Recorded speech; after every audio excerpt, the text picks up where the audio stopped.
Pourquoi ne tend-il les bras que vers elle? La question traversa la salle de Marco dans un murmure. Mais le roi vampire Christian de Marco l'entendit aussi clairement que le tonnerre. Sous un plafond de marbre noir et de lustre en cristal, plus de 300 invités se tenaient figés. Ils entouraient l'estrade royale, leurs verres polis intacts, leurs sourires élégants disparus. Au centre de tout cela, le prince Léo, âgé de 8 mois, pleurait dans les bras de sa nourrice royale. Son petit corps tremblait sous une couverture d'argent, brodée des armoiries de Marco. Il pleurait depuis près d'1 heure. Des médecins avaient vérifié sa respiration. Des guérisseurs avaient murmuré d'anciennes prières. Des femmes nobles des plus anciennes familles de vampires avaient offert des jouets sertis de bijoux. Elles avaient chanté des berceuses et montré une affection soigneusement répétée. Rien ne fonctionnait. Chaque fois que l'une d'elles s'approchait, les pleurs de Léo devenaient plus perçants. C'était comme si quelque chose dans leur présence l'effrayait. Christian restait immobile sur son trône, mais l'obsidienne sculptée sous ses doigts commençait à se fissurer. Il régnait depuis plus de 600 ans. Il avait fait face à des rébellions, à la famine, à la trahison. Il avait affronté des guerres qui avaient effacé des lignées entières de l'histoire. Rien de tout cela ne l'avait fait se sentir aussi impuissant que le son de son fils luttant pour respirer. « Assez » dit Christian. Sa voix était basse. Pourtant chaque flamme de bougie dans la salle s'inclina vers lui. La nourrice royale s'arrêta immédiatement. Les musiciens abaissèrent leurs instruments. Même les membres du Haut Conseil détournèrent le regard. Christian se leva, grand et sévère dans un manteau de cérémonie noire. Ses cheveux sombres étaient coiffés en arrière, dégageant un visage qui semblait taillé dans l'hiver même. Mettez fin à la présentation, videz la salle. Avant que les gardes ne puissent bouger, une cuillère en argent glissa d'un plateau de service. Elle tomba près du bord de la foule. Elle heurta le sol en marbre avec un son clair et délicat. Une jeune serveuse se pencha rapidement pour la ramasser. Son nom était Mila Collins, bien que personne à la cour royale ne le sût encore. Elle avait 26 ans et mesurait 1,65 m. Elle portait un simple uniforme noir qui avait été retouché 2 fois pour lui aller. Elle avait pris ce service uniquement parce qu'un autre serveur était tombé malade. Et les $200 supplémentaires l'aideraient à payer les médicaments de sa grand-mère adoptive. On avait prévenu Mila de ne pas parler à la famille royale, de ne pas croiser le regard du conseil, et de ne monter sous aucun prétexte sur l'estrade surélevée. Elle avait l'intention de suivre toutes les règles, puis elle entendit le bébé pleurer. Le son arrêta sa main à mi-chemin de la cuillère. Ce n'était pas le cri d'un enfant gâté, c'était un cri de peur, d'épuisement, de solitude. Mila leva les yeux avant de pouvoir se rappeler de ne pas le faire. Le prince Léo la fixait droit dans les yeux. Ses joues étaient mouillées. Ses petites mains étaient serrées contre l'épaule de la nourrice. Mais maintenant, un poing s'ouvrit, puis l'autre. L'enfant se pencha vers Mila et tendit les bras à travers l'espace vide qui les séparait. La salle devint silencieuse. Pas juste calme, mais d'un silence total. Mila jeta un coup d'œil derrière elle, certaine que le bébé devait tendre les bras vers quelqu'un d'autre. Il n'y avait personne. Continuez à bouger, murmura son superviseur à quelques mètres de là, le visage pâle. Mila ramassa la cuillère et tenta de reculer. Léo pleura plus fort. Ses petits doigts s'étiraient vers elle, désespérés maintenant. Le regard de Christian passa de son fils à la serveuse. Ses yeux étaient sombres, presque noirs. Mais lorsqu'ils se posèrent sur Mila, une faible lueur cramoisie bougea sous leur surface. « Vous » dit-il. Mila se figea. Tout son instinct lui disait de baisser la tête. Au lieu de cela, elle croisa son regard pendant une brève seconde. C'était comme se tenir au bord d'un océan gelé. « Avancez !» Le cœur de Mila battait fort contre ses côtes. « Votre Majesté, je ne fais que servir ce soir. » Quelques nobles échangèrent des regards désapprobateurs. Mila entendit une femme murmurer le mot « humaine », comme si c'était une accusation. Christian descendit de l'estrade. L'air semblait plus froid autour de lui. « Mon fils tend les bras vers vous. Je ne sais pas pourquoi. Moi non plus. » Il n'y avait pas de colère dans sa voix. Cela l'effraya davantage. Mila s'approcha lentement, s'arrêtant à environ 1 mètre de la nourrice. Les pleurs de Léo s'adoucirent aussitôt. Sa respiration, qui avait été rapide et irrégulière, commença à se calmer. Christian le remarqua, tout comme chaque médecin se tenant à proximité. Plus près, elle fit un pas de plus. Léo arrêta de pleurer. Le silence soudain semblait impossible. Le bébé la fixa de ses grands yeux gris. Les mêmes yeux couleur d'orage que son père. Puis il émit un petit son instable qui était presque un rire. Un murmure parcourut la salle. La nourrice royale semblait secouée. « Il n'a jamais fait ça, monseigneur. » Christian ne répondit pas. Son attention restait fixée sur Mila. « Tendez votre main. » Mila hésita. « Va-t-il me faire mal ?» Quelque chose changea dans l'expression de Christian. Pas de la douceur, quelque chose de plus ancien, de blessé. « Non, dit-il, il ne le fera pas. » Mila leva la main. Léo enroula ses doigts autour d'un des siens. Une chaleur parcourut sa peau, douce mais immédiate. C'était comme la lumière du soleil passant à travers une fenêtre fermée. Le bébé inspira profondément. Pour la première fois de la soirée, son visage se détendit. Le médecin royal s'approcha, écoutant le rythme cardiaque de Léo avec ses sens de vampire aiguisés. Ses yeux s'écarquillèrent. « Votre Majesté » murmura-t-il. « La fièvre est en train de tomber. » La tête de Christian se tourna brusquement. « Vérifiez à nouveau. » Le médecin s'exécuta. Ses mains tremblaient alors qu'il plaçait 2 doigts contre le cou de l'enfant. « Elle est en train de tomber.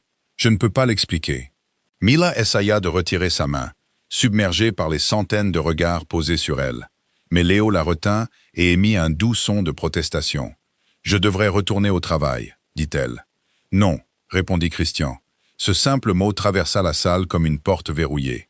Mila le regarda. « Je n'ai rien fait. C'est ce qui m'inquiète. » Il étudia son visage, ses mains, le simple collier d'argent à son cou. Rien chez elle ne semblait inhabituel. Aucun emblème royal, aucun charme magique, aucune odeur de sang de vampire. Elle ressemblait exactement à ce qu'elle prétendait être.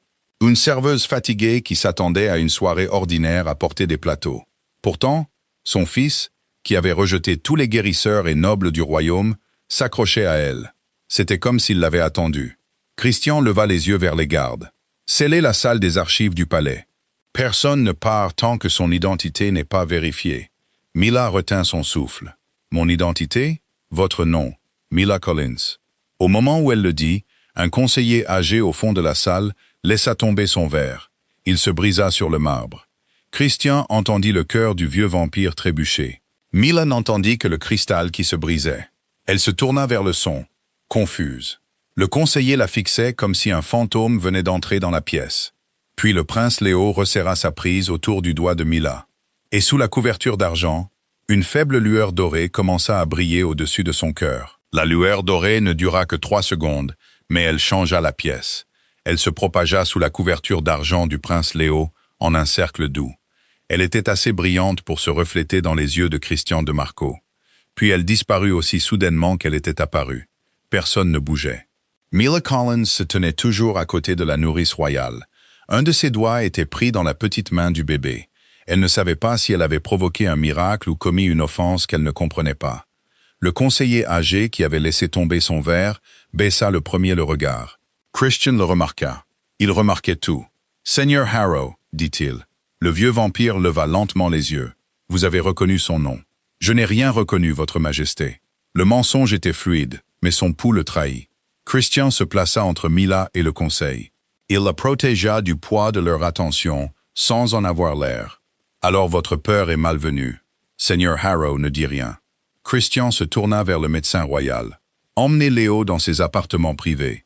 Surveillez sa température, sa respiration et son pouls toutes les 5 minutes. » La nourrice essaya de bouger, mais le bébé resserra sa prise sur Mila et se mit aussitôt à gémir. Le médecin regarda Léo, puis Mila. « Elle devra peut-être venir avec nous. » L'estomac de Mila se noua. « Mon service se termine à 23 heures, et ma grand-mère m'attend. » Christian l'étudia comme si les mots eux-mêmes étaient inhabituels. « Vous vous inquiétez de votre horaire de travail? Je m'inquiète de perdre mon emploi. » Quelques nobles parurent offensés par son honnêteté. « Pas Christian. Vous serez dédommagé. Ce n'est pas la même chose que d'être autorisé à partir. » La salle devint encore plus silencieuse. Aucun serviteur humain ne parlait à Christian de Marco de cette façon. Mila sembla le réaliser une seconde trop tard. Ses épaules se raidirent, mais elle ne baissa pas les yeux. Christian entendit le rythme régulier de son cœur sous sa peur. Elle avait peur, mais elle refusait simplement de laisser la peur parler pour elle. « Personne ne vous accuse d'un crime, dit-il. Alors pourquoi les archives du palais ont-elles été scellées? Parce que l'état de mon fils a changé quand vous l'avez touché. Je ne savais pas que cela arriverait. Je vous crois. Cette réponse la surprit. Elle surprit encore plus le conseil. Christian regarda le médecin. Mila Collins accompagnera le prince Léo volontairement. Pas de contrainte, pas de porte verrouillée. Ses affaires restent avec elle. Puis il se tourna de nouveau vers Mila. Vous pourrez appeler votre grand-mère depuis l'aile privée. Vous pourrez aussi parler à votre employeur en ma présence. Et personne ne vous renverra pour les événements de ce soir. Mila baissa les yeux vers Léo. Le visage du bébé s'était de nouveau détendu. Ses yeux gris étaient mi-clos, ses doigts toujours enroulés autour des siens. Partir soudainement ne ressemblait plus à s'éloigner d'un étranger royal. C'était comme abandonner un enfant effrayé. Seulement jusqu'à ce qu'il soit stable, dit-elle. Seulement jusqu'à ce qu'il soit stable, répondit Christian. Ce n'était pas la même promesse, et ils le savaient tous les deux. 10 minutes plus tard, Mila entra dans un couloir loin du bruit et de la lumière de la salle de banquet. L'aile privée était lambrissée de bois sombre, de vieux portraits et de lampes ambrées. Elle projetait des flaques de lumière chaude sur le tapis. Le silence y était différent, pas grandiose, mais solitaire. Le prince Léo reposait contre son épaule. Chaque tentative de le rendre à la nourrice l'avait rendu agité. Mila n'avait jamais tenu d'enfant vampire auparavant. Elle fut surprise de sentir son poids si ordinaire. Environ 8 kilos, chaud, endormi, confiant. Christian marchait à côté d'elle. Assez près pour intervenir, assez loin pour ne pas l'oppresser. « Est-il malade depuis longtemps ?» demanda Mila. « Depuis sa naissance. Comment les médecins appellent-ils ça? La fièvre de sang. » Elle attendit qu'il explique. Il ne le fit pas. « Est-ce dangereux ?» La mâchoire de Christian se crispa. « Oui. » Le petit souffle de Léo réchauffait le col de son uniforme. « Pleure-t-il toujours comme ça? » Seulement quand la fièvre monte. Et elle est montée ce soir. Elle monte depuis 6 jours. Mila s'arrêta de marcher. Christian s'arrêta avec elle. Alors pourquoi était-il à une cérémonie publique? La nourrice derrière eux prit une inspiration prudente. L'expression de Christian se refroidit. Le Haut Conseil a insisté pour que le royaume voie son héritier. Il avait besoin de repos. J'en suis conscient maintenant. Il n'y avait aucune excuse dans sa voix, seulement du regret. Mila reprit sa marche. Alors peut-être que le Conseil devrait passer moins de temps à le regarder et plus de temps à l'écouter. Christian tourna la tête vers elle. Personne n'avait critiqué le Haut Conseil devant lui depuis des décennies. Personne n'avait parlé comme si le roi lui-même avait pu faillir à son fils. Pourtant, les mots de Mila ne contenaient aucun manque de respect, seulement de l'inquiétude. Cela le déstabilisa plus que ne l'aurait fait la défiance. Ils atteignirent la chambre de Léo. C'était une grande pièce avec des rideaux bleus pâles, un berceau blanc et des étagères de jouets intactes. Le médecin prépara ses instruments pendant que Mila s'asseyait dans un fauteuil rembourré près de la cheminée. Léo restait calme. Son pouls était régulier. Sa fièvre continuait de baisser. Christian observait depuis l'ombre près de la fenêtre. Mila ne chanta aucun sortilège ancien, ni n'accomplit de rituel. Elle posa simplement une main sur le dos du bébé et murmura « Tu es en sécurité.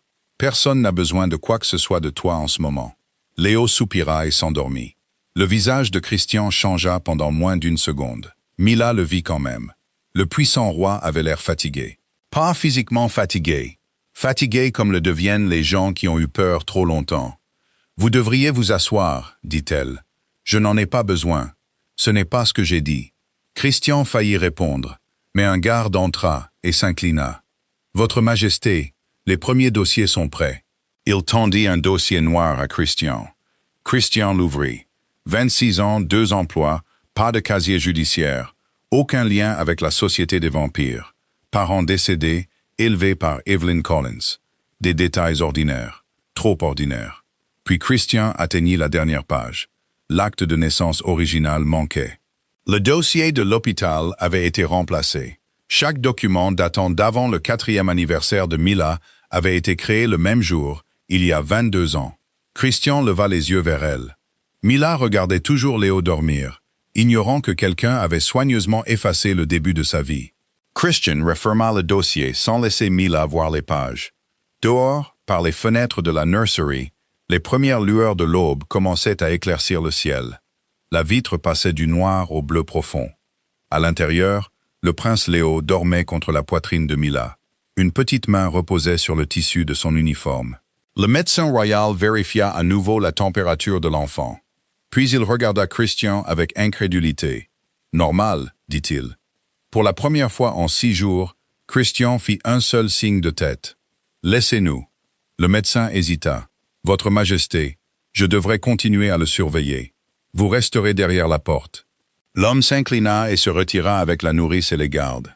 Quand la pièce redevint silencieuse, Mila regarda Christian. « Vous avez trouvé quelque chose. » Il posa le dossier sur une table près de la cheminée. « Vos dossiers d'avant l'âge de 4 ans sont incomplets. » L'expression de Mila ne changea pas immédiatement. Puis ses mains cessèrent de bouger sur le dos de Léo. « Incomplet comment? Votre acte de naissance original a disparu. L'hôpital indiqué sur le document de remplacement n'a aucune trace de votre naissance. Plusieurs dossiers ont été créés des années après les dates qui y sont imprimées. » Mila le dévisagea. « C'est impossible. C'est inhabituel, pas impossible. Ma grand-mère a mes documents. Evelyn Collins a des copies des mêmes dossiers modifiés. » Mila se leva prudemment, déplaçant Léo sans le réveiller. « Modifié par qui? C'est ce que j'ai l'intention de découvrir. Vous avez fait enquêter sur moi en moins d'1 heure. La vie de mon fils dépend peut-être de vous. Cela ne vous donne pas le droit de dépecer ma vie. » Le visage de Christian resta calme, mais quelque chose dans ses yeux se durcit. Une lumière dorée est apparue sur le cœur de mon enfant quand il vous a touché. Sa fièvre a disparu. Votre nom a effrayé un membre de mon conseil.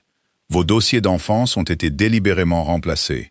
Je lui faillirais si j'ignorais tout cela. Mila soutint son regard. Et je me faillirais à moi-même si je laissais un roi décider que la peur fait disparaître toutes les limites. Les mots s'installèrent entre eux. Christian avait entendu des défis de la part de généraux, d'ennemis. Il voulait toujours le pouvoir. Mila voulait seulement rester une personne dans une pièce où tout le monde la voyait comme une solution. Cette différence l'arrêta. « Vous avez raison, dit-il. » Mila cligna des yeux. « J'ai raison? Vous auriez dû être informé avant que la recherche ne commence. » Il se dirigea vers la porte et parla aux gardes à l'extérieur. « Organisez un appel sécurisé à Evelyn Collins. Mila lui parlera en privé. » Puis il se retourna vers Mila. « Personne n'interrogera votre grand-mère sans votre permission, sauf en cas de danger immédiat pour Léo. » Mila l'étudia, cherchant la condition cachée. « Et suis-je autorisé à partir ?» Christian jeta un coup d'œil à son fils endormi. La respiration de Léo restait régulière. Mais la faible couleur revenue sur ses joues semblait déjà moins certaine, alors que la distance entre lui et Mila s'agrandissait de quelques mètres. « Vous n'êtes pas une prisonnière, » dit Christian. « Mais je vous demande de rester jusqu'au coucher du soleil. » « Vous demandez? » « Oui. » Le mot sembla difficile pour lui. « Je resterai jusqu'au coucher du soleil. Après cela, je rentrerai chez moi de mon propre chef. » « D'accord. » Christian se dirigea vers la fenêtre. Dans la lumière grandissante, son reflet n'apparaissait pas sur la vitre. Mila le remarqua, puis détourna le regard avant qu'il ne puisse voir sa réaction. Elle avait passé la soirée entourée d'êtres qu'elle croyait autrefois n'appartenir qu'aux histoires. Pourtant, la chose la plus étrange à propos de Christian de Marco n'était pas ce qu'il était. C'était la retenue en lui. Le pouvoir le suivait dans chaque pièce, mais il le tenait comme s'il craignait ce qui arriverait s'il cessait de le contrôler. « Quel âge avez-vous » demanda Mila. Christian se tourna légèrement. « Ce n'est pas pertinent. Vous savez tout ce qui est écrit sur moi. Je ne sais presque rien de vous. »« 638, vous avez demandé. Vous n'avez pas l'air d'avoir 638 ans. La plupart des gens sont assez aimables pour ne pas le mentionner. » Pour la première fois, le coin de la bouche de Mila se souleva. Le sourire disparut rapidement, mais Christian le vit. Il n'avait rien attendu d'elle. Le téléphone privé sonna sur la table d'appoint. Mila répondit aussitôt. « Grand-mère » La voix d'Evelyn était faible mais alerte. « Mila, où es-tu? Ton directeur a dit qu'il y avait une sorte d'urgence royale. Je suis en sécurité. Je suis toujours au domaine. » Mila jeta un coup d'œil vers Christian. Il s'est passé quelque chose avec le bébé du roi. Le silence qui suivit n'était pas de la confusion, mais de la reconnaissance. Les doigts de Mila se resserrèrent sur le combiné. « Grand-mère » La respiration d'Evelyn changea. « L'enfant t'a-t-il touché » Christian se tourna complètement vers l'appel. Le visage de Mila perdit ses couleurs. « Comment le savais-tu » Evelyn ne répondit pas tout de suite. Quand elle parla enfin, sa voix était à peine plus qu'un murmure. « Écoute-moi attentivement. Ne laisse personne voir le collier que je t'ai donné. Et quoi qu'il arrive, ne fais confiance à personne du Haut Conseil. » La main libre de Mila se porta instinctivement à la simple chaîne d'argent sous son col. Christian vit le mouvement. « Pourquoi » demanda Mila. « Qu'est-ce que c'est que ce collier » À l'autre bout du fil, quelque chose tomba. Evelyn prit une inspiration brusque. Puis la communication fut coupée. Mila appela son nom 2 fois. Aucune réponse ne vint. Christian était déjà à la porte. « Envoyez une équipe de protection à l'adresse d'Evelyn Collins », ordonna-t-il. « Pas de personnel du conseil, seulement ma garde personnelle. » Mila reposa lentement le téléphone. Elle savait. Oui. Christian regarda le collier caché sous son uniforme, puis l'enfant dormant paisiblement dans ses bras. Et maintenant, quelqu'un d'autre sait qu'elle vous a parlé. L'équipe de protection atteignit la maison d'Evelyn Collins en 12 minutes. Christian le savait parce qu'il compta chaque seconde. Pendant ce temps, Mila se tenait près de la fenêtre de la nursery avec le prince Léo dans ses bras. Le téléphone silencieux reposait toujours sur la table derrière elle. L'aube avait maintenant complètement atteint le domaine. Une lumière pâle se répandait sur les jardins, mais aucune chaleur n'entrait dans la pièce. « Ils sont à l'intérieur », dit Christian après avoir reçu le rapport par la petite oreillette de sa garde personnelle. Mila se tourna rapidement. Est-elle en sécurité? Christian écouta un instant de plus. Elle est consciente. La ligne a été coupée quand une branche d'arbre a endommagé le câble à l'extérieur de la maison. Mila laissa échapper un soupir, mais le soulagement ne dura pas. Alors pourquoi avait-elle l'air effrayée? Parce qu'elle savait ce que signifiait la réaction de Léo. Et vous ne le savez toujours pas? Pas encore. Christian regarda la chaîne d'argent au cou de Mila. Puis-je voir le collier? La main de Mila se referma dessus sous son col. Ma grand-mère m'a dit de ne le montrer à personne. Elle vous a aussi mis en garde contre le Haut Conseil. Je ne vous demande pas de me le donner. Vous êtes le roi. Demander peut ressembler beaucoup à ordonner. L'expression de Christian se crispa, mais pas de colère. Alors je serai précis. Vous pouvez refuser. Mila scruta son visage, puis sortit délicatement le collier. Un petit pendentif en argent pendait de la chaîne, pas plus grand qu'une pièce de monnaie. Il semblait ordinaire au premier abord, poli par des années d'utilisation. Christian s'approcha, mais ne le toucha pas. Un léger dessin avait été gravé sur la surface. 2 ailes incurvées, entourant une petite couronne. Ses yeux s'aiguisèrent. J'ai déjà vu ce symbole. Où? Dans la plus ancienne section des archives royales. Avant que Mila ne puisse en demander plus, le prince Léo s'agita.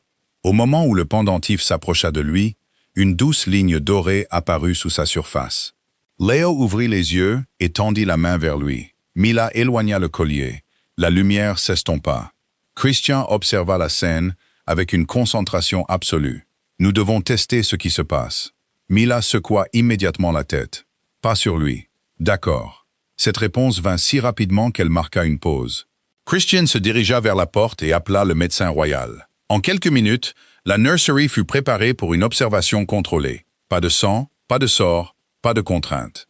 Christian n'autorisa que le médecin, la nourrice royale, Mila et 2 membres de sa garde personnelle à rester.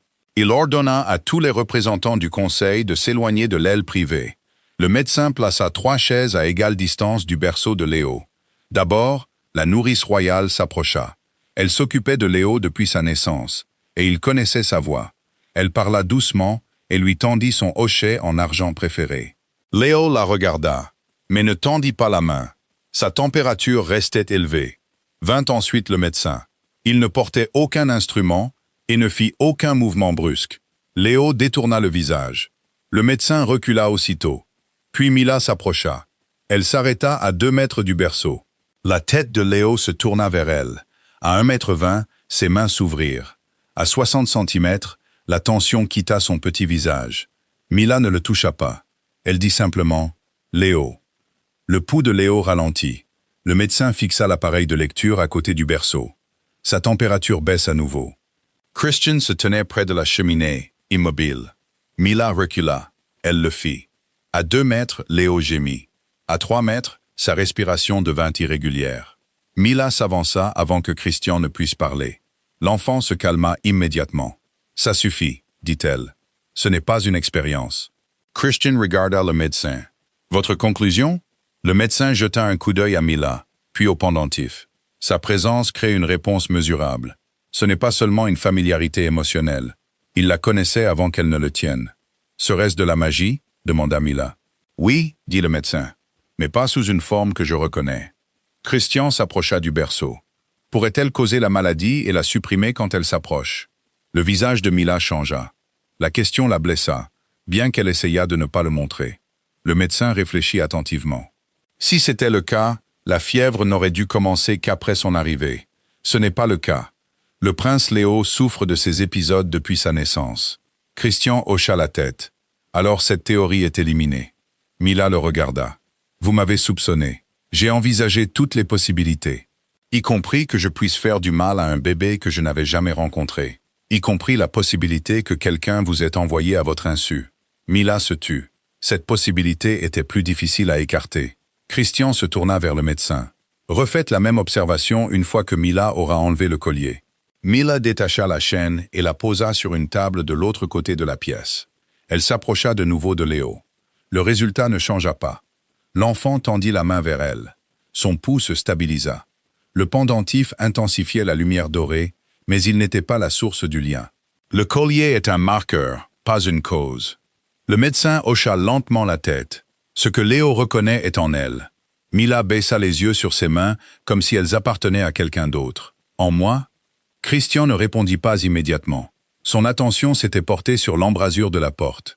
Seigneur Harrow se tenait derrière les gardes, le visage pâle et la posture rigide. « Votre Majesté, » dit le conseiller âgé, « le Haut Conseil demande l'accès à la femme. » Christian se plaça entre Mila et l'entrée. Refusé.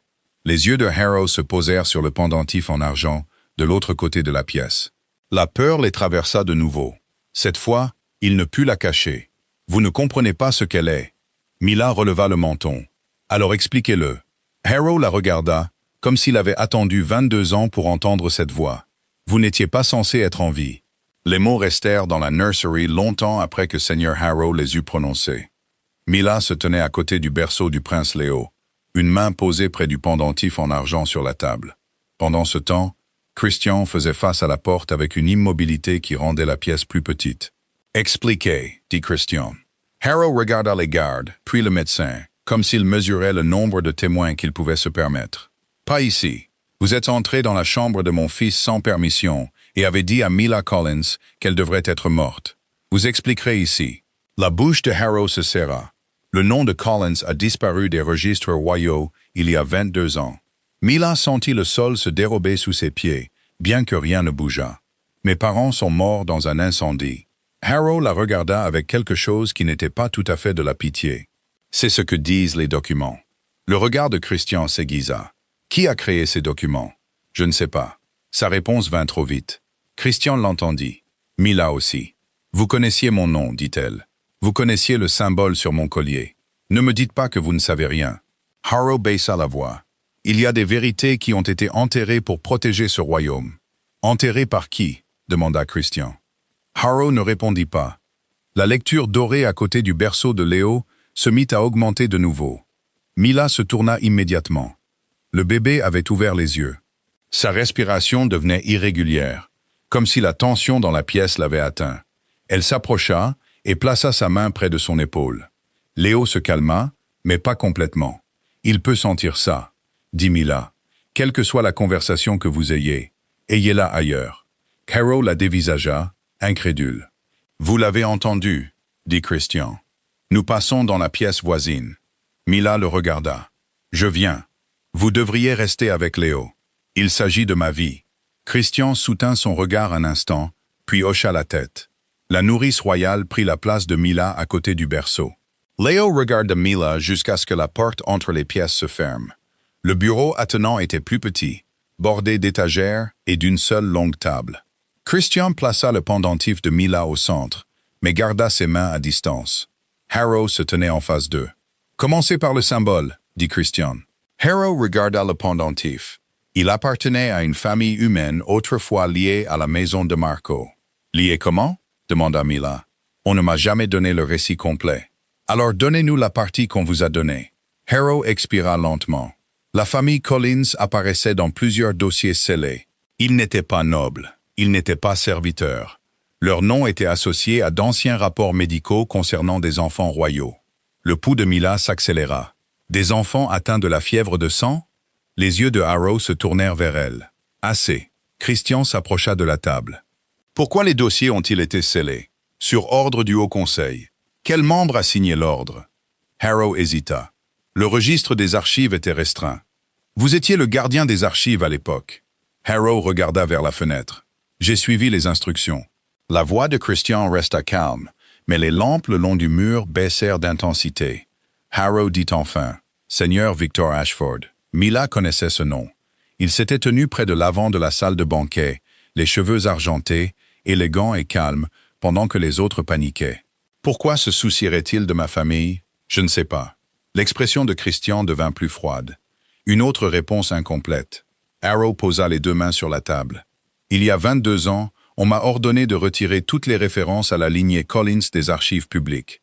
Actes de naissance, titres de propriété, dossiers d'emploi, dossiers médicaux, tout. On m'a dit que la famille avait violé un ancien accord et que leurs identités devaient être protégées des représailles. Protégées? Répéta Mila. Quelqu'un a effacé mon enfance pour me protéger? Harrow parut honteux. C'était l'explication. L'avez-vous cru? Au début. Christian entendit la fêlure dans sa voix. Qu'est-ce qui a changé? Harrow ferma brièvement les yeux. Une semaine après l'ordre, j'ai vu un rapport privé. Il listait 3 membres de la famille Collins comme décédés, 2 adultes et un enfant. Mila arrêta de respirer une seconde. Un enfant, une fille de 4 ans. Le chiffre entra dans la pièce comme un air froid. Mila avait 4 ans quand Evelyn lui avait dit que l'incendie avait emporté ses parents. Quel était le nom de l'enfant? Demanda-t-elle. Harrow la regarda droit dans les yeux. Mila Ann Collins. Le silence suivit. L'attention de Christian se porta sur elle, mais Mila ne quitta pas Harrow des yeux. Donc, la cour croyait que j'étais morte. Le dossier indiquait qu'il n'y avait aucun survivant, mais il y en avait. Oui, la voix de Harrow était à peine audible. Il y avait vous. Mila appuya le bout de ses doigts sur le bord de la table pour se stabiliser. Christian se rapprocha sans la toucher. Qui a confirmé les décès? Demanda-t-il. Harrow déglutit. Le secrétaire particulier de Victor Ashford. Où est le rapport original? Disparu. Et les dossiers médicaux scellés? Toujours dans les archives inférieures, à moins que quelqu'un ne les ait retirés. Christian se tourna vers la porte. Ma garde va les récupérer. Harrow s'avança. Votre Majesté, si Victor apprend que vous cherchez ces dossiers, il agira. Christian se retourna. Cela ressemble moins à de la spéculation qu'à de la connaissance. Le visage de Harrow se crispa de peur. J'ai vu Victor entrer dans les archives restreintes avant le début du banquet. Il y est resté près d'1 heure. La main de Mila se posa sur son pendentif.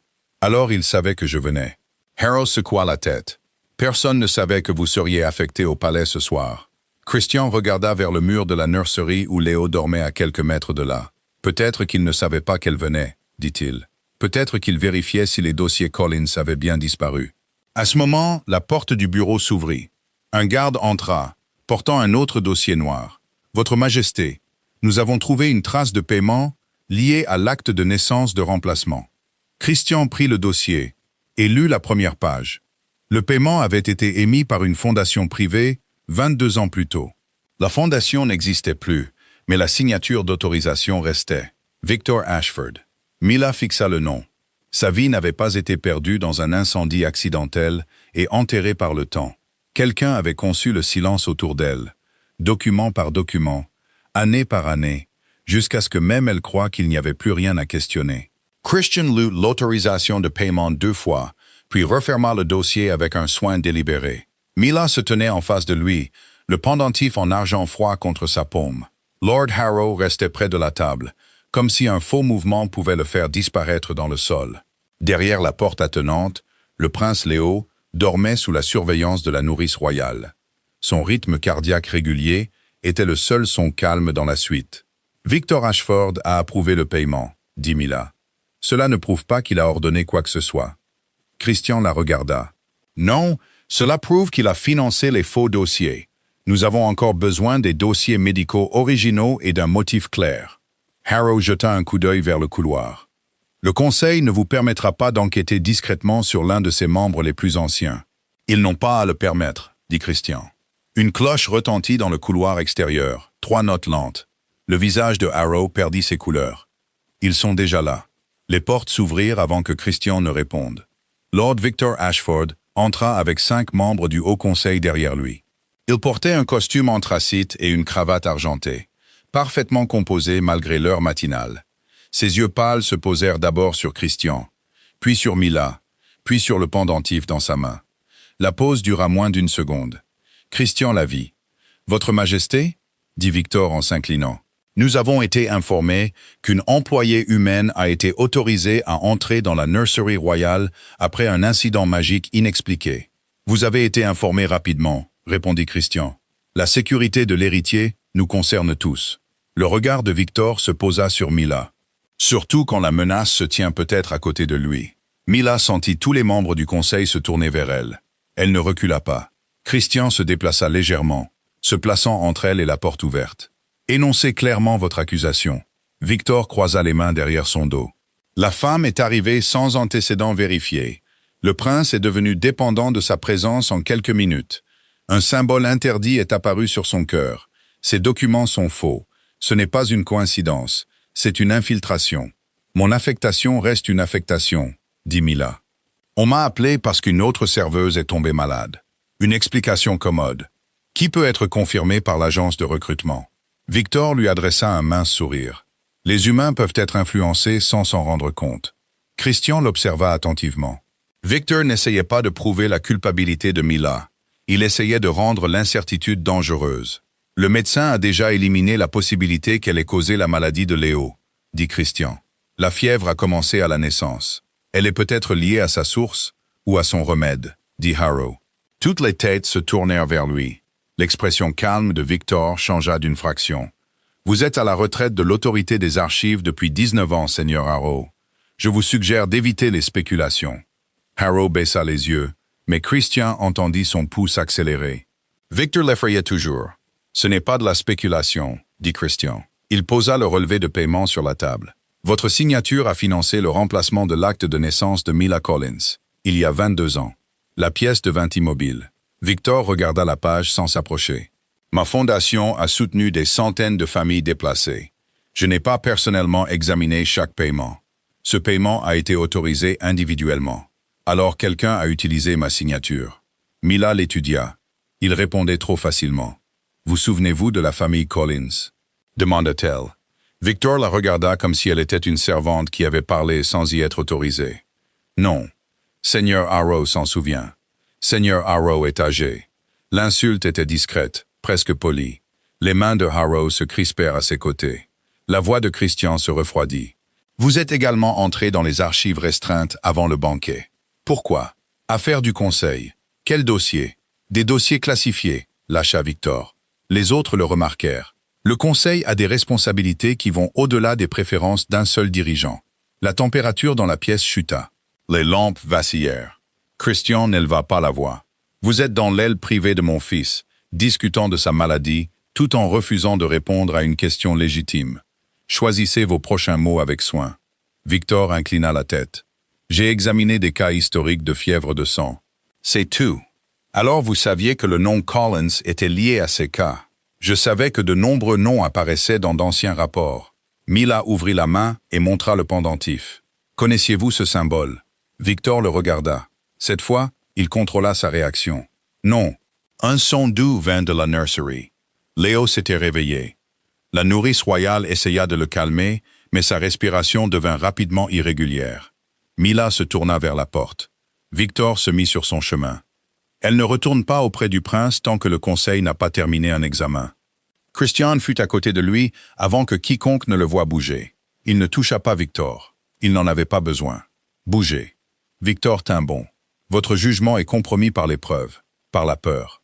Les yeux de Christian s'assombrirent. La peur pour mon enfant a rendu mon jugement précis. Léo pleura de nouveau. Mila regarda au-delà de Victor vers la nursery. Il a besoin de moi. Vous ne le savez pas, dit Victor. Nous l'avons testé, répondit le médecin royal depuis l'embrasure de la porte. Sa présence fait baisser sa fièvre. La réponse est mesurable. Victor se tourna brusquement. Du sang a-t-il été prélevé? Mila se souvint de l'avertissement d'Evelyn. Non, dit-elle, et aucun ne sera prélevé sans ma permission. L'attention de Victor se reporta sur elle. Vous n'êtes pas en position de poser des conditions. Christian se plaça complètement entre eux. Elle est sous ma protection. Elle pose toutes les conditions concernant son propre corps. Les mots portèrent dans la pièce avec une finalité absolue. Plusieurs membres du conseil échangèrent des regards incertains. Victor s'attendait à ce que Christian protège l'héritier. Il ne s'attendait pas à ce qu'il défende les droits de la serveuse devant tout le conseil. Alors permettez un test non invasif, dit Victor. Une pierre de sang royale placée près de sa main. Rien de plus. Christian regarda Mila. Votre choix. Mila pensa à l'enfant endormi au-delà de la porte, à l'avertissement d'Evelyne, et à la fausse histoire que quelqu'un avait construite autour d'elle. J'accepte si la pierre reste bien en vue et que personne ne me touche. Victor hocha la tête. Un préposé du conseil apporta un cristal rouge foncé d'un coffret scellé et le posa sur la table. Mila s'approcha lentement. Au début, rien ne se passa. Puis, elle tint sa paume à 15 centimètres au-dessus de la pierre. Une lumière dorée jaillit de son centre, formant la même couronne ailée gravée sur son pendentif. Seigneur Arrow baissa la tête. Le médecin royal murmura « La marque du gardien ». Le sang-froid de Victor se brisa enfin. Détruisez la pierre. Christian se tourna vers lui. Pourquoi? Victor fixa le symbole lumineux comme s'il avait prononcé sa sentence à voix haute. Parce que cette lignée a été éteinte il y a 22 ans. Le souffle de Mila se coupa. Victor réalisa son erreur trop tard. La voix de Christian devint très basse. Vous avez prétendu ne pas vous souvenir de la famille Collins. Personne dans la pièce ne bougea. De la nursery, les pleurs de Léo s'arrêtèrent à l'instant où Mila s'approcha de la porte. Victor regarda l'enfant, puis la marque dorée, et pour la première fois ce matin-là, le Haut Conseil vit la peur sur son visage. L'erreur de Victor Ashford resta suspendue dans l'air, comme une cloche qu'on ne pouvait faire taire. Christian n'ordonna pas son arrestation, pas encore. Une confession faite par des mots imprudents ne suffisait pas pour survivre à une contestation devant le conseil plénier, et Victor le savait. Il se reprit lentement, lissant le devant de sa veste anthracite, alors que le symbole doré s'estompait de la pierre de sang. Une façon de parler, dit-il. Les archives Collins décrivent la lignée comme éteinte. Quiconque a étudié les archives le saurait. Vous avez prétendu ne pas vous en souvenir, répondit Mila. Les yeux pâles de Victor se posèrent sur elle.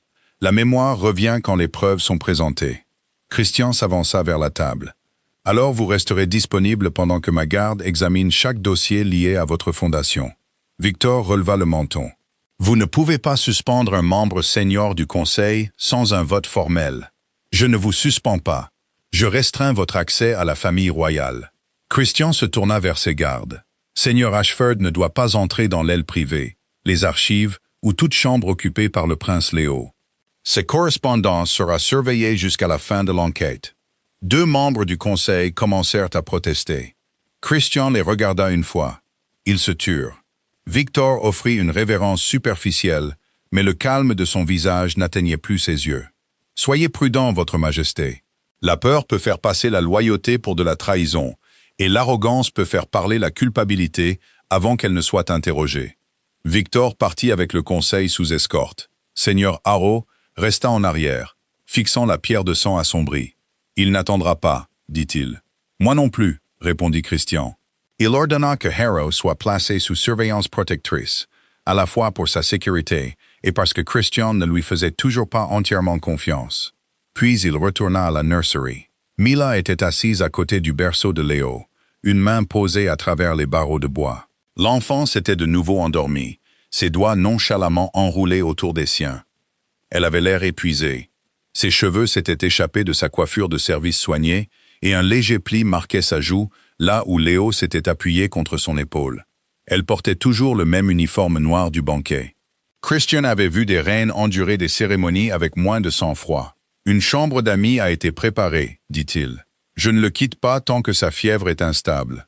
La nourrice peut vous appeler si elle remonte. » Mila regarda la femme qui se tenait à proximité. « Elle est réveillée depuis plus longtemps que moi. » La nourrice commença à protester, mais Mila se levait déjà. « Vous devriez dormir pendant 2 heures. Je peux rester. »« Mademoiselle Collins, ce n'est pas nécessaire. » S'effondrer à côté du berceau non plus. La nourrice cligna des yeux, puis regarda Christian, impuissante. Il fit un petit signe de tête. Elle partit à contre-cœur. Mila ajusta la couverture de Léo, puis remarqua une jeune employée de cuisine qui attendait près de la porte avec un plateau de petit déjeuner. Les mains de la jeune fille tremblaient si fort qu'une tasse cliquetait contre sa soucoupe. « Vous pouvez le poser là, » dit Mila doucement.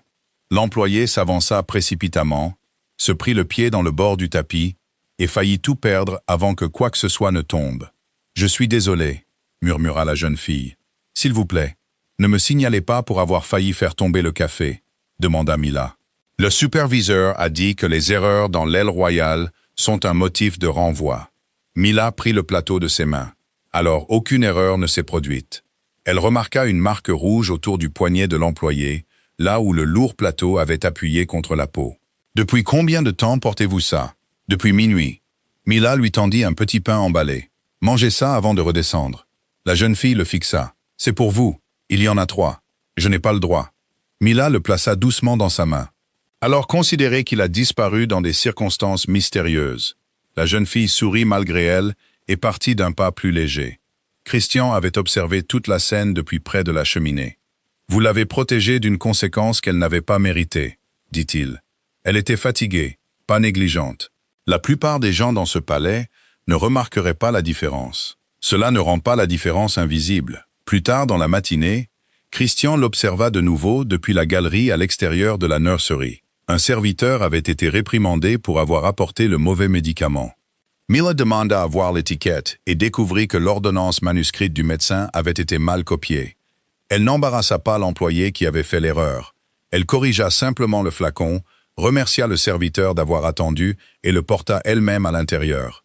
À midi, elle donna son déjeuner intact à un jeune jardinier qui avait été appelé à l'intérieur parce que sa sœur était malade. À 13 heures, elle trouva la nourrice royale endormie droite sur une chaise et plaça doucement une couverture pliée sur ses épaules. Rien de tout cela n'était fait pour Christian. Mila ne savait souvent pas qu'il la regardait. C'est ce qui le troublait le plus. La gentillesse à la cour était généralement une transaction. Chaque cadeau attendait de la loyauté. Chaque compliment dissimulait une demande. Mila donnait plus qu'assez, même quand sa propre vie suggérait le contraire. En fin d'après-midi, la fièvre de Léo restait basse. Christian entra dans la nursery et trouva Mila fredonnant doucement à côté du berceau. « Vous pouvez rentrer chez vous au coucher du soleil comme promis, » dit-il. Mila parut soulagée, puis inquiète. Que se passera-t-il si la fièvre revient? Mon médecin vous contactera. Et si je travaille, vous serez dédommagé pour chaque heure. Mila secoua la tête. Ce n'est pas ce que je voulais dire. Il ne devrait pas dépendre de ma capacité à quitter un service. Christian jeta un coup d'œil à son fils. Alors nous trouverons un remède permanent. Pas en me traitant comme tel, je comprends. Elle l'étudia, surprise par la réponse. Léo ouvrit les yeux et tendit la main d'abord vers Mila, puis tourna sa petite main vers son père. Christian se figea. Léo n'avait pas tendu la main vers lui pendant un épisode de fièvre depuis la nuit de sa naissance.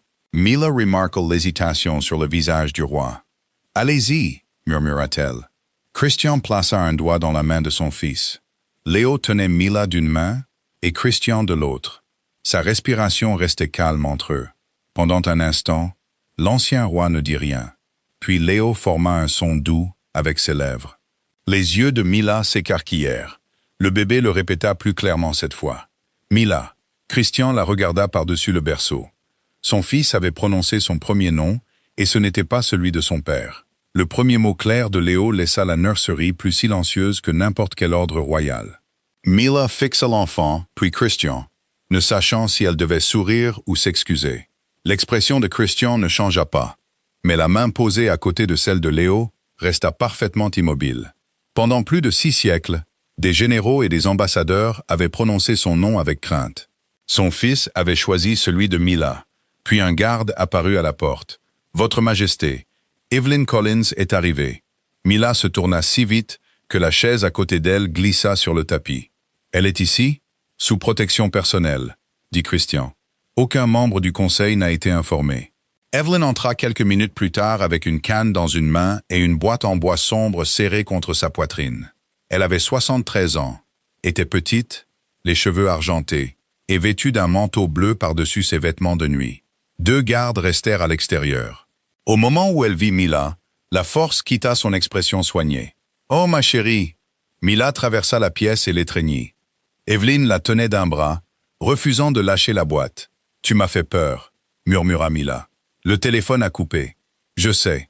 Je suis désolé. » Evelyn regarda par-dessus l'épaule de Mila vers Christian, puis vers Léo. Le bébé la regardait avec des yeux gris et calmes. Le visage d'Evelyn changea. Reconnaissance, soulagement, tout à la fois. « C'est arrivé, dit-elle. Il t'a reconnu. » Mila recula. Tu savais qu'il le ferait? J'espérais ne jamais le découvrir. Christian s'approcha lentement. Madame Collins, qu'y a-t-il dans la boîte? La vérité que votre conseil a enterrée. Mon conseil n'est pas dans cette pièce, mais son roi y est. Christian accepta l'accusation sans réagir. Alors parlez à Mila. Je n'écouterai que si elle le permet. Mila le regarda, surprise à nouveau par sa retenue. Puis elle hocha la tête. Restez. Evelyne s'assit près de la cheminée et posa la boîte sur ses genoux. Sa serrure en laiton s'ouvrit quand elle toucha le trou de la serrure avec le pendentif de Mila. À l'intérieur se trouvait un blason plié assorti au collier et un journal en cuir si vieux que ses bords s'étaient adoucis avec le temps. Mila attrapa d'abord la lettre. Son nom était écrit sur le devant à l'encre passée, Mila Ann Collins.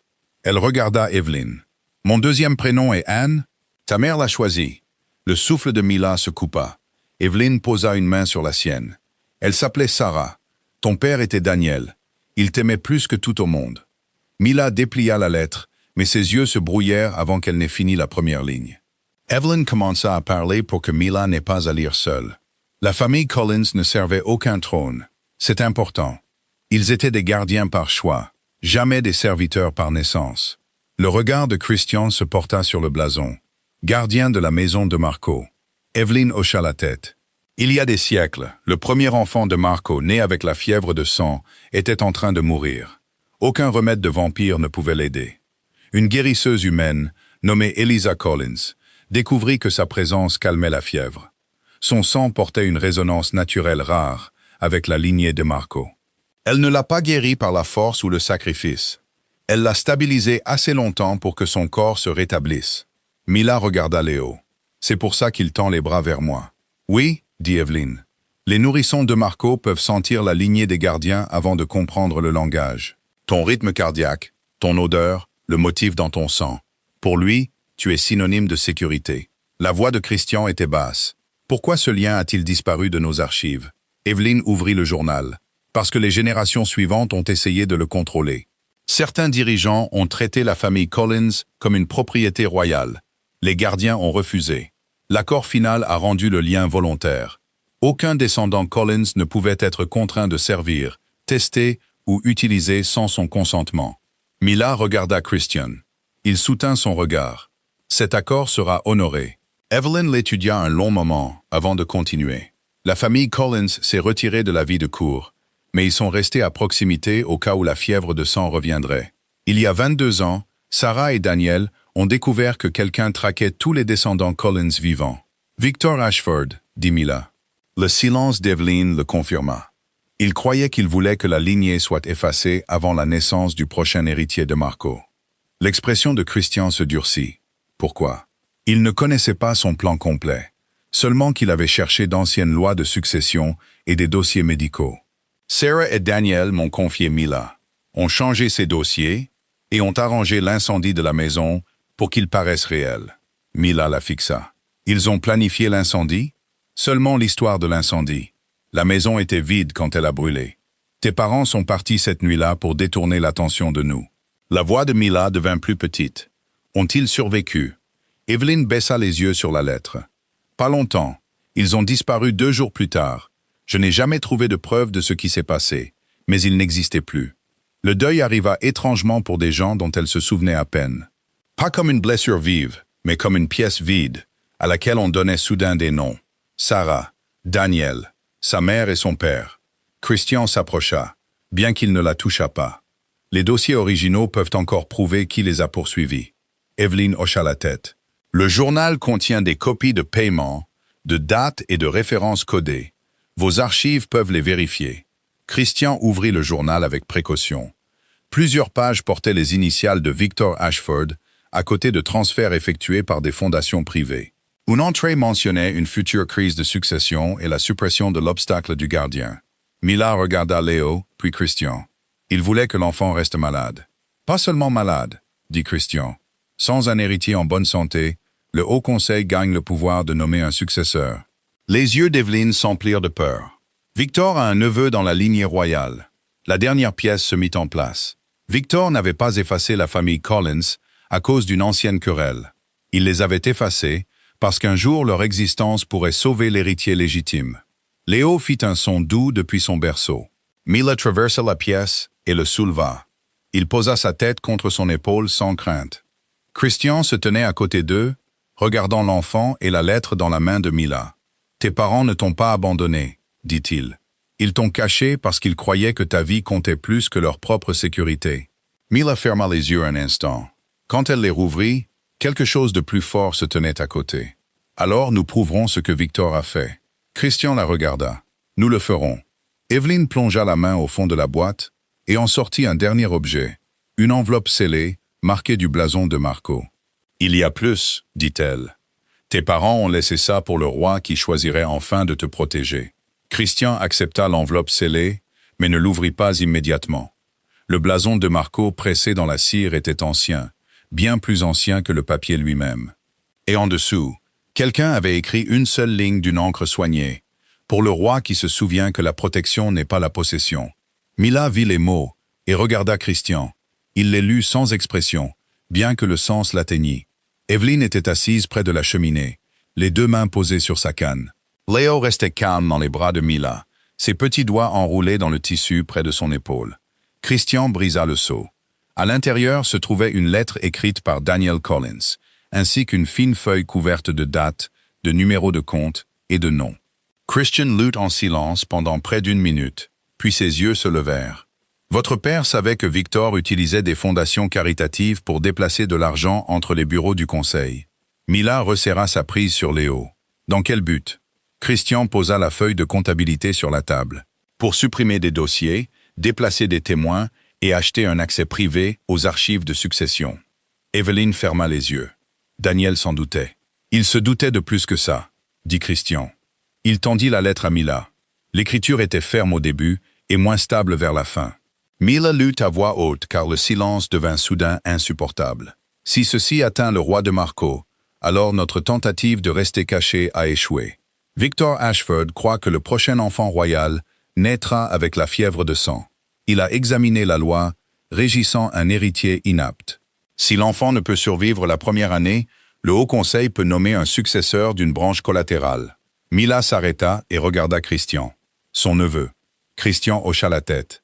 Nathaniel Ashford descend du frère cadet de mon grand-père, lointain mais éligible si Léo meurt sans autre héritier direct. Le visage d'Evelyne se crispa. Victor a planifié ça avant même la naissance de Léo. Il a planifié la possibilité, dit Christian. Puis, quand la fièvre est apparue, il a agi. Mila continua de lire. Victor a demandé si la lignée des gardiens existait toujours. Nous avons refusé de répondre. Après cela, nos dossiers ont commencé à disparaître. Nous pensions qu'il avait l'intention d'effacer la famille Collins pour qu'aucun gardien ne puisse stabiliser l'enfant. Si nous disparaissons, protéger Mila à la fois du conseil et de la couronne. Elle ne doit jamais être traitée comme un remède qui appartient à quelqu'un d'autre. La dernière phrase se brouilla devant ses yeux. Christian attendit qu'elle abaisse la page. Votre père a tout anticipé, sauf que votre survie deviendrait visible lors d'un banquet royal. Et maintenant, Victor le sait. Oui. Christian se tourna vers le garde à la porte. Doublez la protection autour de cette aile. Personne n'entre sans mon approbation directe. Le garde s'inclina et partit. Evelyne regarda vers les fenêtres. Il va détruire les preuves restantes. Pas si nous les atteignons en premier. Christian appela Seigneur Harrow dans la pièce. Le vampire âgé entra sous escorte, les épaules tendues. Christian plaça la feuille de comptabilité de Daniel devant lui. Ces codes d'archives existent-ils toujours? Harrow ajusta ses lunettes et étudia la page. Certains peut-être. Les documents de succession ont été déplacés dans la chambre forte inférieure il y a 15 ans. Qui contrôle l'accès? Le gardien des sceaux. L'expression de Christian se durcit. Victor. Harrow hocha la tête. Mais il y a une entrée plus ancienne depuis la chapelle ouest. Elle a été scellée avant qu'il ne prenne ses fonctions. Je connais le mécanisme. Mila l'observa attentivement. Pourquoi nous aider maintenant? Parce que j'ai signé l'ordre qui a effacé votre nom. Je me suis dit que je protégeais un enfant. Puis j'ai vu le rapport de décès, et je suis resté silencieux. Le silence est devenu plus facile chaque année, jusqu'à ce que j'entre dans le palais, jusqu'à ce que le passé se dresse devant moi. Vous guiderez ma garde jusqu'à l'entrée ouest. Si les dossiers sont là, ils seront sécurisés en mon nom. Harrow s'inclina aussitôt. Avant qu'il ne puisse partir, un messager se précipita dans la pièce. porteur d'un avis scellé du Conseil. Votre Majesté, Seigneur Ashford a convoqué une session d'urgence. Il prétend que l'héritier royal est sous influence humaine et demande la tutelle temporaire sur les soins médicaux du prince Léo. Le visage de Mila devint froid. Il veut une couverture légale, dit Christian. Il ouvrit l'avis. La session était fixée au coucher du soleil, dans moins de 3 heures. Victor avait agi plus vite que prévu. Christian se tourna vers Harrow. « Allez, apportez-moi tous les dossiers que vous pourrez trouver avant que le conseil ne se réunisse. » Harrow partit avec les gardes. Mila baissa les yeux sur Léo, qui avait commencé à tracer le bord de son collier avec un petit doigt. « Que se passera-t-il si le conseil vote avec lui? Ils ne peuvent pas retirer Léo de ma garde sans preuve que je l'ai mis en danger. Victor dira que me garder près de lui est le danger. Alors nous leur montrerons les conclusions du médecin et les dossiers des gardiens. » Evelyn secoua la tête. Les preuves n'auront pas d'importance si Victor contrôle la salle. Christian regarda vers la porte fermée. Alors je contrôlerai la vérité. 2 heures plus tard, le palais avait changé. Les couloirs qui avaient été calmes portaient maintenant des pas pressés et des chuchotements prudents. Les membres du conseil arrivèrent en avance. Les serviteurs évitaient le contact visuel. Christian resta dans la salle de stratégie, examinant chaque page que Daniel avait laissée, tandis que Mila restait avec Léo et Evelyn dans la nursery. L'enfant avait mangé, dormi et s'était réveillé sans autre pic de fièvre. Pour la première fois, l'espoir semblait mesurable. Puis toutes les lumières de l'aile privée s'éteignirent. Pas baissées, éteintes. Mila se leva aussitôt. Evelyn serra sa canne. Léo émit un son doux et effrayé. Une seconde plus tard, les lampes de secours s'allumèrent en rouge le long du sol. La porte de la nursery s'ouvrit, mais la personne qui se tenait là n'était pas l'un des gardes de Christian. C'était le secrétaire particulier de Victor Ashford, portant l'insigne d'argent de l'autorité temporaire du Conseil. « Par ordre de la session d'urgence, dit-il, le prince Léo doit être transféré pour un examen indépendant. » Mila se plaça entre lui et le berceau. « Non. » Le regard de l'homme se posa sur elle. « Vous n'avez aucune autorité ici. » Mila souleva Léo dans ses bras. Le bébé s'agrippa immédiatement à elle. « Vous non plus. » Derrière le secrétaire, 3 préposés du conseil apparurent avec un chariot médical couvert. Pas d'armes, pas de voix élevée, seulement des papiers, des insignes et la confiance froide de gens qui attendaient l'obéissance. Puis la voix de Christian vint du couloir sombre. « Faites un pas de plus vers mon fils, et toute l'autorité que Victor vous a donnée prendra fin avant le coucher du soleil. » Il émergea avec 2 gardes royaux à ses côtés et un registre en cuir à la main. Ses yeux étaient fixés sur le secrétaire. « Dites à Seigneur Ashford que la chambre forte ouest n'était pas aussi vide qu'il l'espérait. » Le visage du secrétaire changea. Christian souleva le registre. « Nous avons trouvé les paiements de succession originaux, les pièces scellées, les dossiers médicaux et un ordre portant la marque privée de Victor.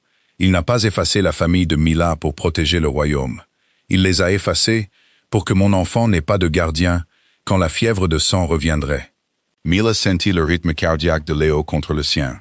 Christian la regarda à travers la nursery. « Nous avons assez pour le démasquer. » Puis une nouvelle alarme retentit du côté ouest du palais. Une note aiguë suivie d'un silence. Christian se tourna vers le couloir. La voix d'un garde l'atteignit par le dispositif de communication à son oreille. « Votre Majesté, Seigneur Ashford a quitté la chambre du conseil. La nurserie secondaire du prince Léo a été violée. » Christian regarda l'enfant dans les bras de Mila et comprit aussitôt. L'ordre de transfert n'avait jamais été la véritable tentative. C'était une diversion, et Victor savait maintenant exactement où les preuves avaient été emmenées. Christian comprit la diversion avant que l'alarme finale ne s'éteigne. Victor s'attendait à ce que l'ordre de transfert du conseil attire les gardes royaux vers la nursery. Pendant ce temps, ses propres hommes atteindraient la chambre forte ouest et détruiraient les preuves. Mais le plan avait échoué sur un point critique. Léo n'était pas dans la nursery secondaire. Il était toujours dans les bras de Mila. Christian se tourna vers le capitaine à ses côtés. « Verrouillez toutes les sorties de l'aile ouest. Personne ne sort avec des documents, des boîtes scellées ou des caisses d'archives. » Le capitaine s'inclina et partit aussitôt. Christian regarda Evelyn. « Vous restez ici avec 2 gardes. » Puis il se tourna vers Mila. « Emmenez Léo dans la salle de sécurité intérieure. » Mila secoua la tête. « Il saura si vous partez contrarié. Sa fièvre pourrait remonter. La salle de sécurité est à moins de 15 mètres. Et Victor cherche les preuves parce qu'il sait qu'elles peuvent le démasquer. Il sait peut-être aussi que Léo a besoin de moi. Les yeux de Christian s'assombrirent. C'est précisément pourquoi vous devriez être caché. Mila soutint son regard. C'est en étant caché que la vérité est restée enterrée pendant 22 ans. Léo pressa son visage contre son épaule, sentant la tension. Christian regarda son fils, puis Mila. Tout son instinct exigeait le contrôle. Former les parts, éliminer le risque, décider pour tout le monde. Mais Mila lui avait déjà dit ce que devenait la protection sans choix. « Vous restez à mes côtés, dit-il. Vous suivez toutes mes instructions, si la situation change. D'accord ?» Ils se déplacèrent dans le couloir privé sous bonne garde. Léo était enveloppé en toute sécurité contre Mila dans sa couverture d'argent. Christian portait le registre récupéré sous son manteau. Le palais était entré en protocole d'urgence.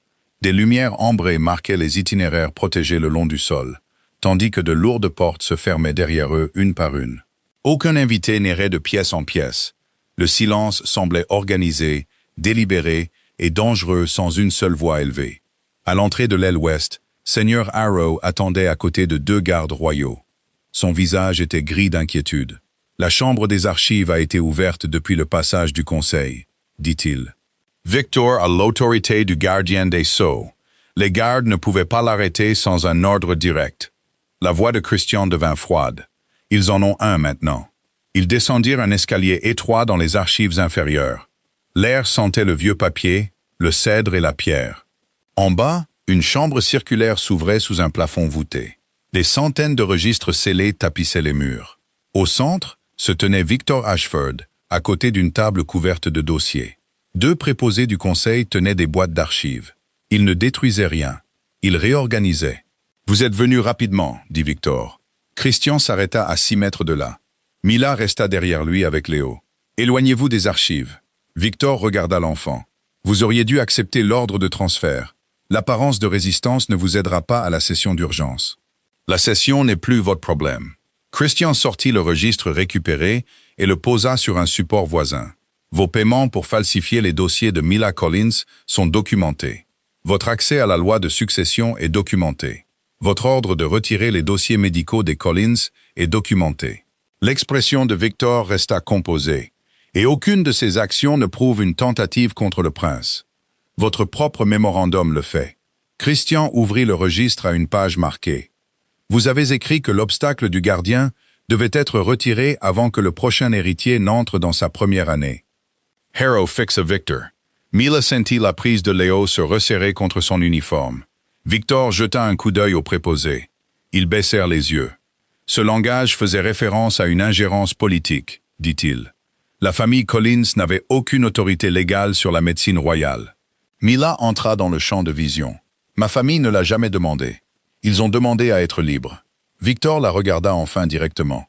Votre famille a mal compris sa place. La phrase était calme, mais elle en révélait plus que la colère ne l'aurait fait. Christian y entendit la possession. Mila y entendit le mépris. Ma place n'est pas à vous de la décider, dit-elle. Le regard de Victor se posa sur Léo. L'enfant ne peut pas rester dépendant d'une seule femme humaine. Le royaume a besoin de stabilité. Vous voulez dire de contrôle, dit Christian. Victor se retourna vers lui. Je veux dire de succession. Vous avez régné trop longtemps pour prétendre que le sentiment est une politique. Et vous avez servi trop longtemps pour prétendre que l'ambition est un devoir. Christian toucha le seau de communication à son poignet. Une faible lumière bleue se déplaça sur les murs de la chambre. Victor le remarqua trop tard. Le conseil d'urgence écoute, dit Christian. Chaque mot depuis que nous sommes entrés dans cette pièce a été transmis à la chambre au-dessus. Le sang-froid de Victor se brisa. Vous ne pouvez pas enregistrer une discussion d'archives scellée sans consentement. Vous avez convoqué une session d'urgence concernant mon fils. J'ai fourni les preuves qu'ils ont demandées. Une voix du conseil retentit à travers le sceau, claire et formelle. Seigneur, répondez à l'accusation. Avez-vous ordonné que la lignée Collins soit retirée des archives publiques? Victor regarda autour de la chambre. Les préposés s'éloignèrent de lui. Harrow baissa la tête, attendant. Mila tenait Léo près d'elle. Pour la première fois, Victor n'avait aucun public qu'il pouvait contrôler. « J'ai autorisé le retrait », dit-il enfin, « pour protéger la succession. » Christian ne bougea pas. « En vous assurant que mon fils n'est pas de gardien. » La mâchoire de Victor se crispa. « En m'assurant qu'aucune famille humaine ne puisse tenir la royauté en otage. Mes parents ne vous ont pas menacé. Ils ont refusé de devenir une propriété. Ils étaient une variable imprévisible. C'étaient des gens. Victor ne dit rien. La voix du conseil revint.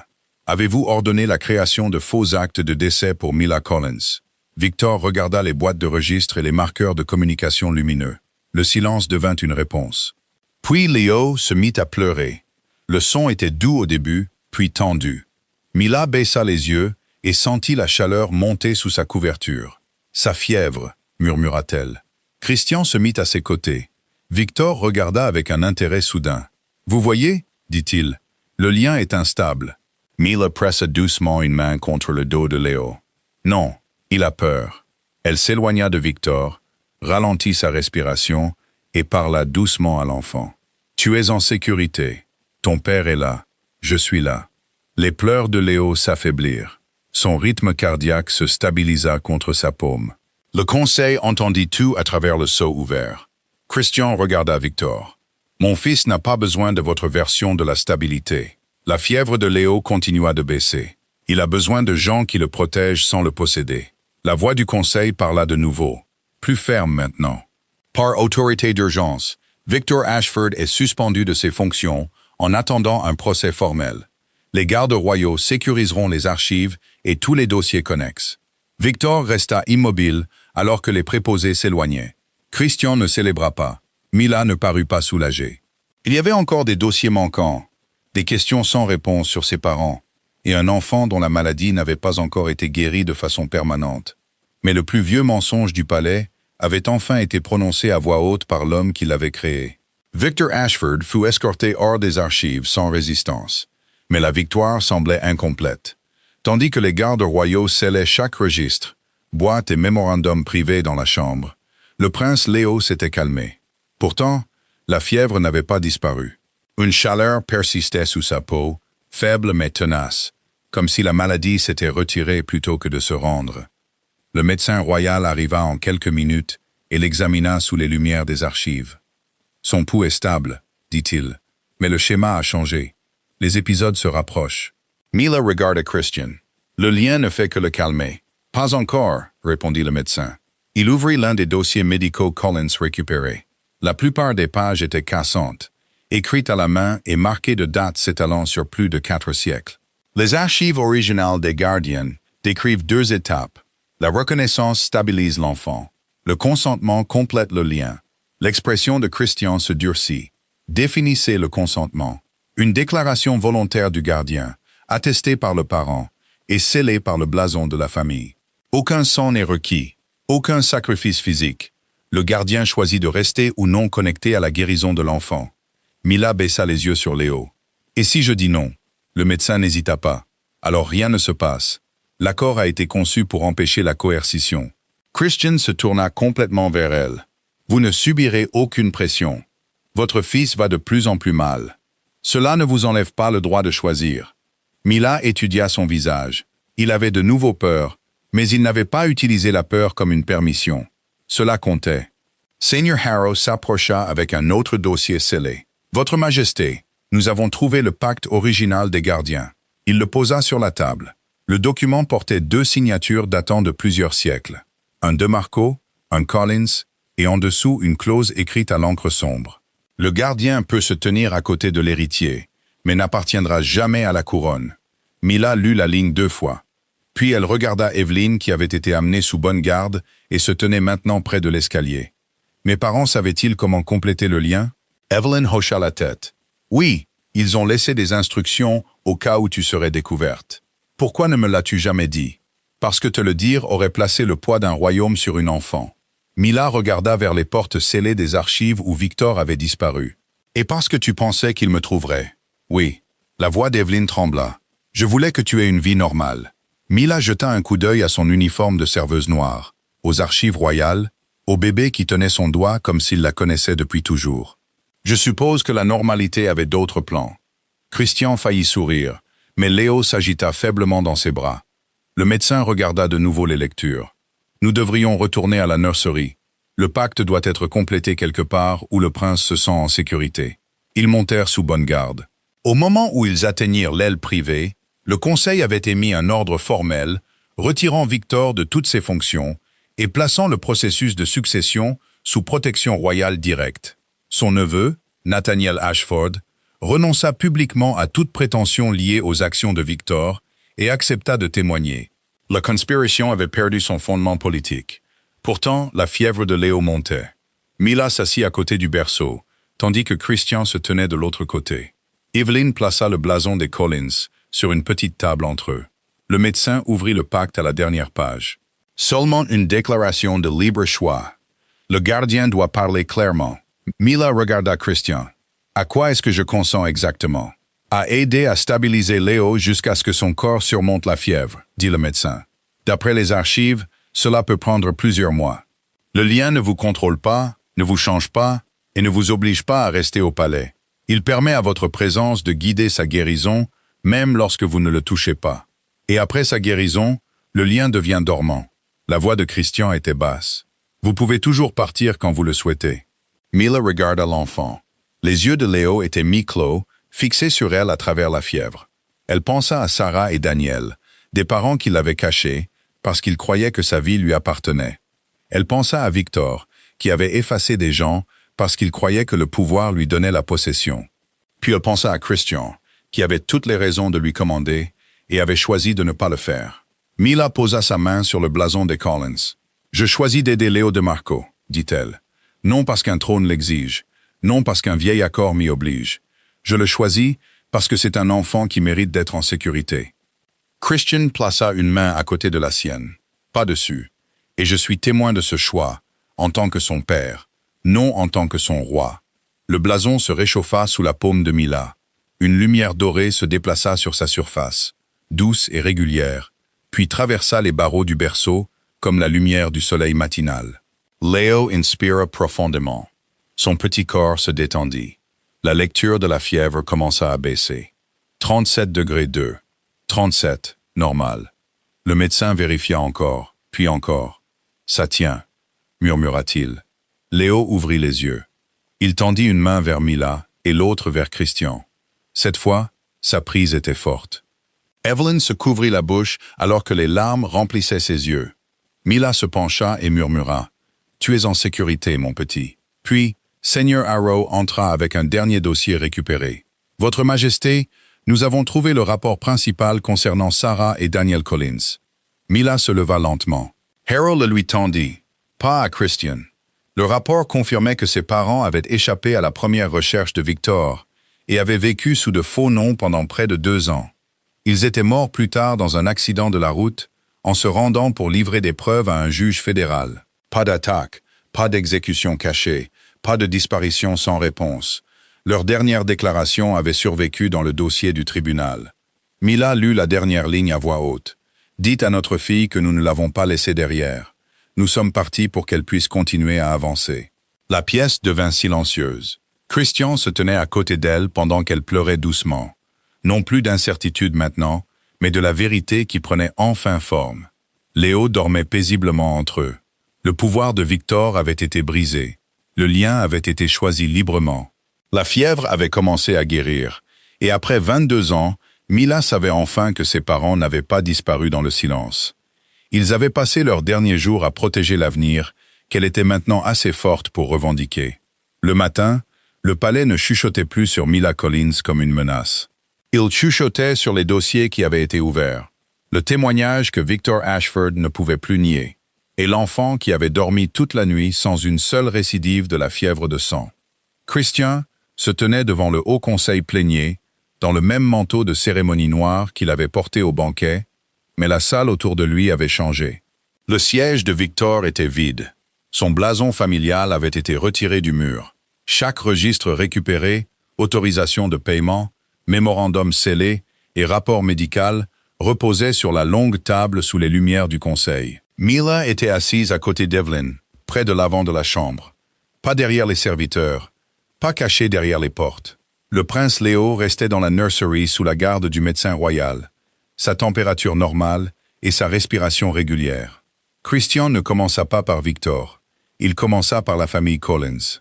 Pendant 22 ans, dit-il, Sarah et Daniel Collins ont été répertoriés comme des criminels, des fugitifs ou des victimes d'un accident qui ne s'est jamais produit comme enregistré.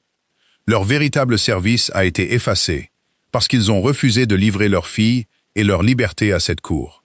Personne ne l'interrompit. Aujourd'hui, chaque faux dossier est révoqué. Leurs noms seront restaurés. Leur dernière déclaration sera entrée dans les archives royales sans modification. Mila sentit Evelyn lui prendre la main.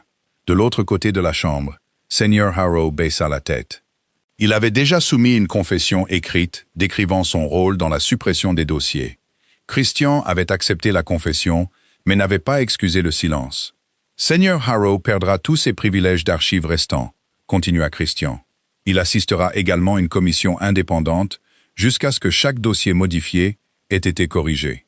Harrow s'inclina. « J'accepte ». Puis Christian se tourna vers l'épreuve centrale. Victor avait financé les faux dossiers, restreint les dossiers médicaux des gardiens, manipulé la loi de succession et tenté de prendre le contrôle du traitement de Léo. Ses propres mots dans les archives de l'Ouest avaient été entendus par tout le conseil d'urgence. Il n'y avait plus de mystère derrière lequel se cacher. Le conseil vota à l'unanimité pour le déchoir de son titre, de sa fonction et de son autorité de succession. Il resterait confiné en vertu de la loi royale, pendant qu'un procès civil complet examinerait les crimes financiers liés à l'affaire de Sarah et Daniel. Nathaniel Ashford comparut devant le conseil par transmission sécurisée et renonça formellement à toute prétention qui pourrait bénéficier des actions de Victor. « Le trône ne passera pas par la conspiration », dit Christian, « et la maladie d'aucun enfant ne sera plus jamais utilisée comme un chemin vers le pouvoir. » La déclaration mit fin complètement au plan de Victor. La loi de succession fut modifiée le matin même. Aucun conseil ne pouvait retirer un héritier malade de la garde parentale, nommer un remplaçant tant que le traitement restait possible, ou s'emparer de l'autorité sur un lien de gardien. Mila écouta les changements être lus à voix haute. Ce n'étaient pas des promesses, c'était la loi. Après la session, le médecin royal rencontra Mila et Christian dans la nursery avec 3 spécialistes de la communauté médicale humaine et 2 chercheurs vampires. Pour la première fois, les 2 parties étudièrent ensemble les anciens dossiers Collins. Mila refusa tout plan qui dépendait uniquement de sa présence. « Léo ne devrait pas grandir en croyant qu'il ne peut survivre que si je suis près de lui, dit-elle. Et aucun futur enfant ne devrait avoir à attendre qu'une seule famille apparaisse. » Le médecin était d'accord. Le lien de gardien avait stabilisé Léo, donnant à son corps le temps de se rétablir.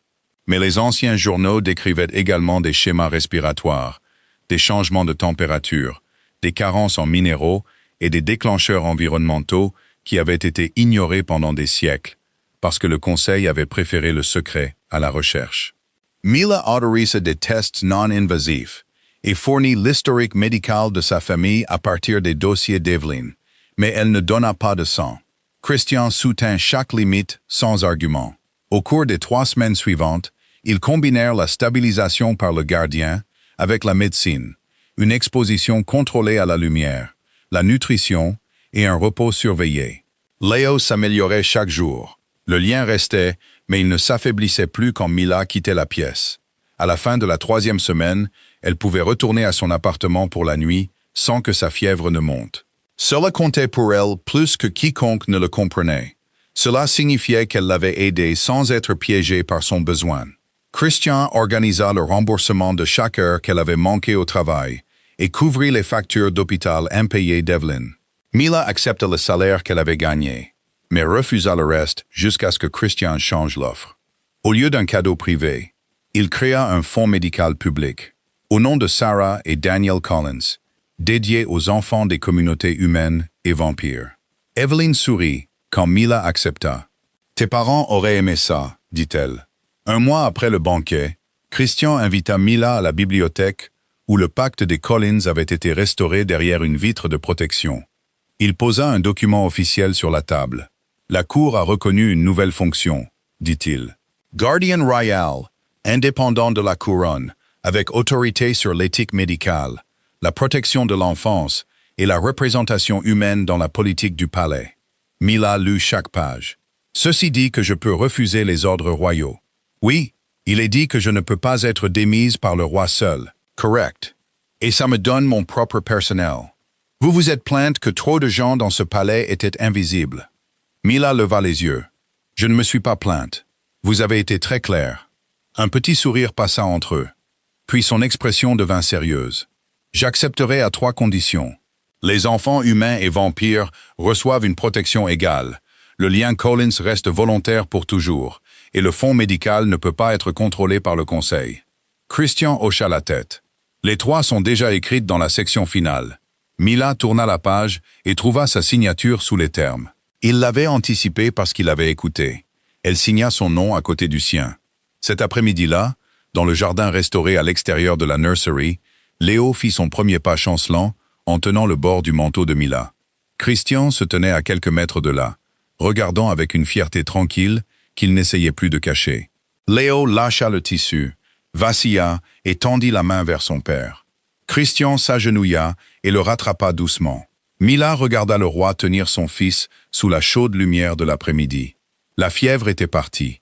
Les dossiers étaient restaurés. Le plan de Victor avait échoué. Les noms de ses parents n'étaient plus enterrés. Pour la première fois depuis son entrée au palais, Mila pouvait regarder l'avenir sans se demander quel secret l'attendait.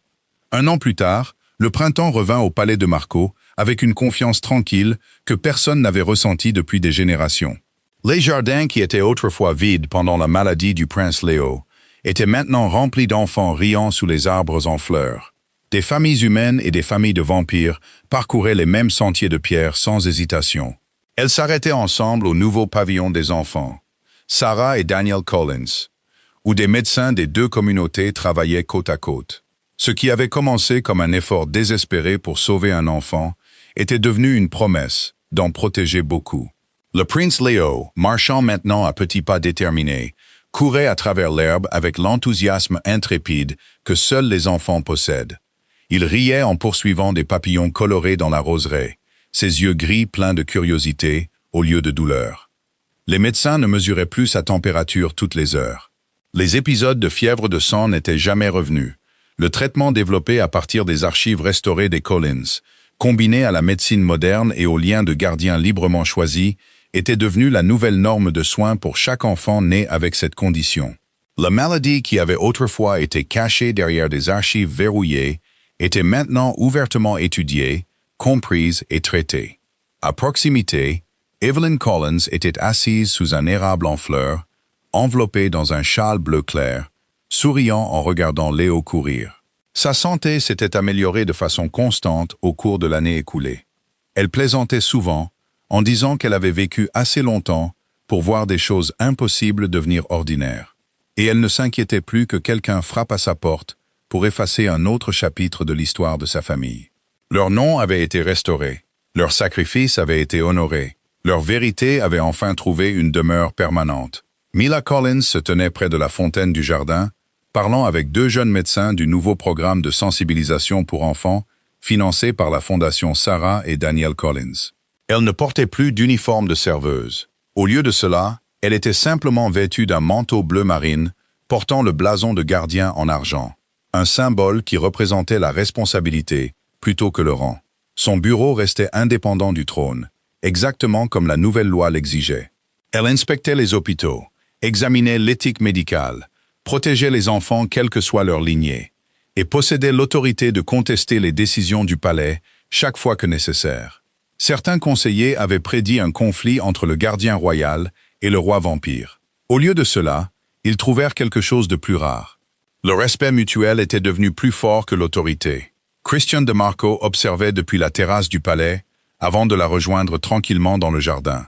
Les années n'avaient pas changé son apparence, mais ceux qui servaient à ses côtés remarquaient souvent que le palais lui-même semblait plus chaleureux maintenant.